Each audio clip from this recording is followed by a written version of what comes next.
कहना चाहती हूँ, छल, कपट, फरेब और झूठ की राजनीति की उम्र ज्यादा लंबी नहीं होती।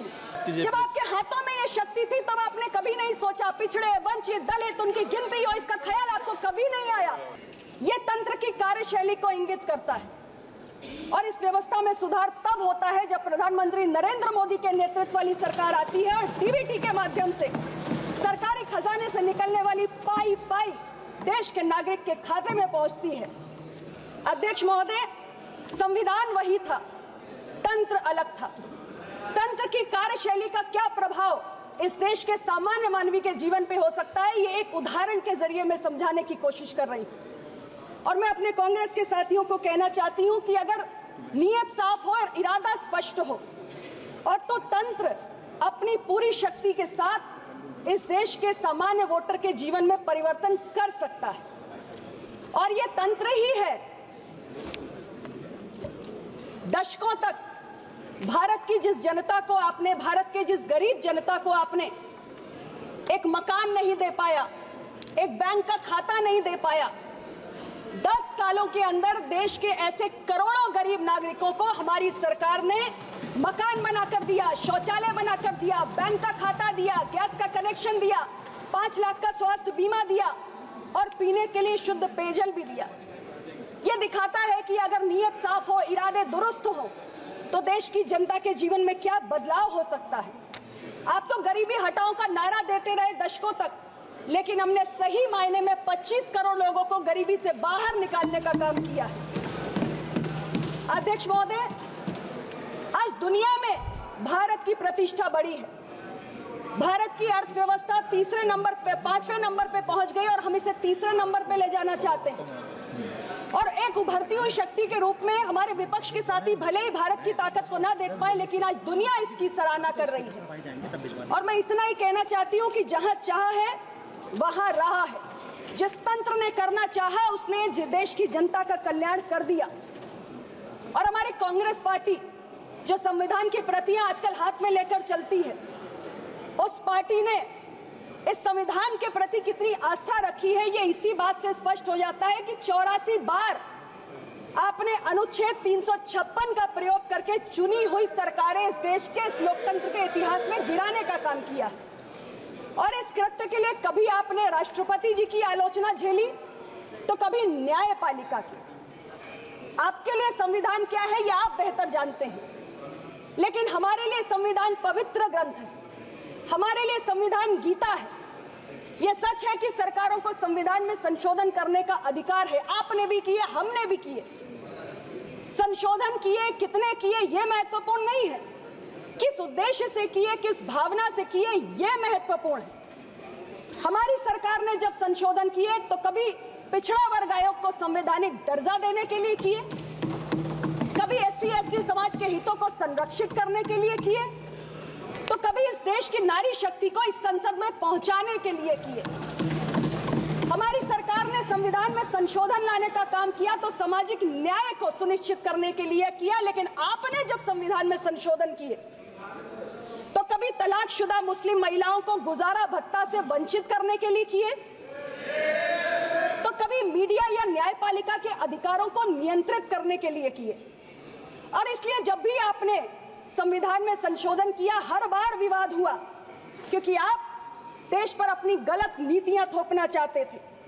और आपके जो ये कृत्य हैं वो संविधान के प्रति जो आपकी आस्था है उस पर स्पष्ट रूप से एक प्रश्न चिन्ह खड़ा करते हैं। आज मुझे खुशी होती है देखकर कि मजबूरी में ही सही, अपने राजनीतिक स्वार्थ के लिए ही सही, आप बाबा साहेब अम्बेडकर को याद कर रहे हैं। वो बाबा साहेब अम्बेडकर जिनको आपने भारत रत्न देने लायक नहीं समझा, वो बाबा साहेब अम्बेडकर जिनकी तस्वीर आपने केंद्रीय कक्ष में नहीं लगने दी, और वो बाबा साहेब अम्बेडकर जिनको किसने हराया ये तो पूरा सदन जानता है, देश का करोड़ों नागरिक जानता है।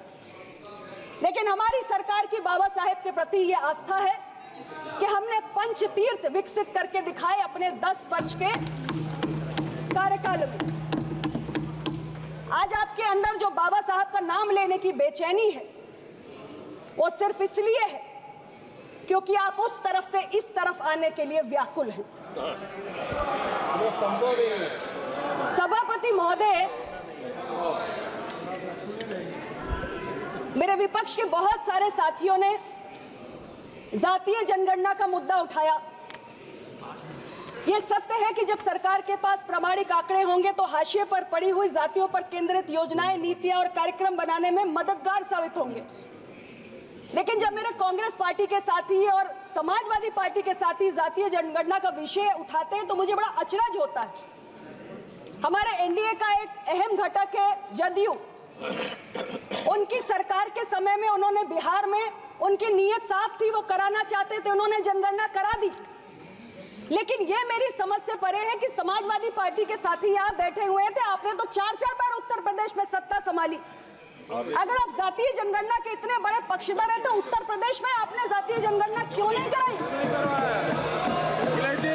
मैं समाजवादी पार्टी के अपने मित्रों से कहना चाहती हूँ, छल, कपट, फरेब और झूठ की राजनीति की उम्र ज्यादा लंबी नहीं होती।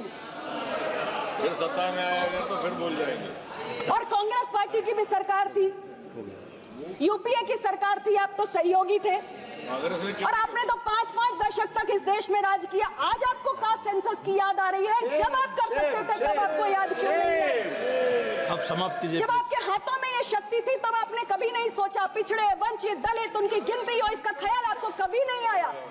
जब आप कर सकते थे तब आपको इसका ख्याल नहीं आया। यही आपके दोहरे चरित्र को उजागर करता है। Please conclude madam. अध्यक्ष महोदय, अभी मैं बोलूंगी, अभी मैंने शुरू किया है। नहीं, समय का ख्याल रखना सबको। हमारे कांग्रेस के साथियों के पास, विपक्ष के साथियों के पास अवसर था। राष्ट्रीय पिछड़ा वर्ग आयोग को आप संवैधानिक दर्जा दे सकते थे, आपने कुछ नहीं किया। नीट के पीजी एडमिशंस, नीट तो आप लेकर आए थे। ओबीसी का कोटा लागू नहीं था। आप शांति से सुनिए, बहुत देर से सुना है मैंने, आप सुनिए शांति से। और ये साथी थे, सपोर्ट कर रहे थे यूपीए 2 की सरकार को। ये तो पिछड़े दलित की वकालत करते हैं। क्यों नहीं आपने बोला यूपीए की सरकार में कि नीट में ओबीसी का आरक्षण लागू होना चाहिए? इन्होंने नहीं किया, प्रधानमंत्री नरेंद्र मोदी की सरकार ने कर दिया। सैनिक स्कूल, नवोदय विद्यालय, केंद्रीय विद्यालय, आपको रोका था क्या किसी ने? आप क्यों नहीं पिछड़ों का आरक्षण लेकर आए? और रक्षा मंत्रालय तो समाजवादी पार्टी के पास था। माननीय सदस्य, प्लीज समाप्त कीजिए। Please conclude, please conclude. आप चूक गए। माननीय मंत्री जी को बोलिए। माननीय मंत्री जी, प्लीज कंक्लूड। लेकिन हम नहीं चूके। हम इसलिए नहीं चूके क्योंकि सामाजिक न्याय हमारे दिल में है और आपकी जुबान पर है।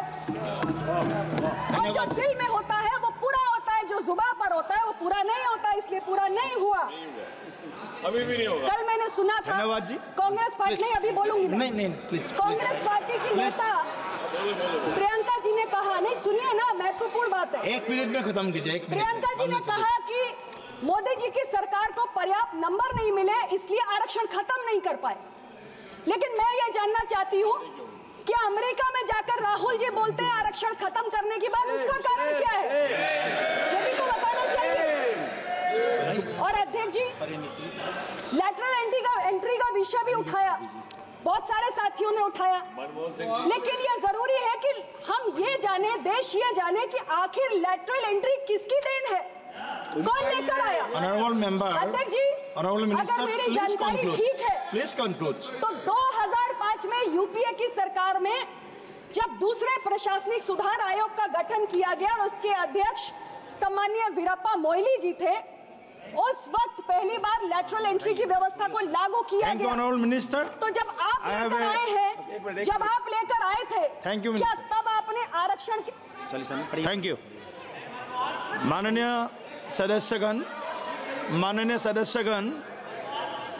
जिन माननीय सदस्य अपना भाषण लिखित रूप में देना चाहते हैं वो सभा पटल पर दे सकते हैं। Please please please. माननीय सदस्य सुश्री परिणीति शिंदे जी, प्लीज मैडम। माननीय अध्यक्ष महोदय, मुझे इस ऐतिहासिक दिन में अपनी बात रखने का अवसर एक आपने मिनट दिया, इसलिए मैं आपका तहे दिल से शुक्रिया अदा करती हूँ।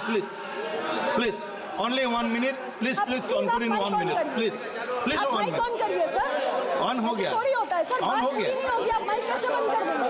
1 minute प्लीज समय का अध्यक्ष आप महोदय, भी ध्यान रखिए समय का। मैं सिर्फ इतना कह रही हूँ कि लेटरल एंट्री की व्यवस्था कांग्रेस पार्टी लेकर आई। क्या उस वक्त कांग्रेस पार्टी ने उसमें आरक्षण के प्रावधानों की व्यवस्था की, और अगर नहीं की तो क्यों नहीं की? और अंत में मैं इतना ही कहना चाहती हूँ कि संविधान के अनुकूल भारत बनाना हम सबकी जिम्मेदारी है। संविधान महज कोई कानूनी दस्तावेज नहीं है, ये लोकतंत्र की आत्मा है, और सरकार और नागरिक दोनों का कर्तव्य है धन्यवाद कि हम अपने जीवन का अमूल्य हिस्सा इस संविधान को मानते हुए एक समृद्ध, सशक्त, न्यायपूर्ण और शांतिपूर्ण समाज के निर्माण का प्रयास करें। Thank you. और इन्हीं शब्दों के साथ सुश्री मैं आपको धन्यवाद देती हूँ। परिणीति शिंदे जी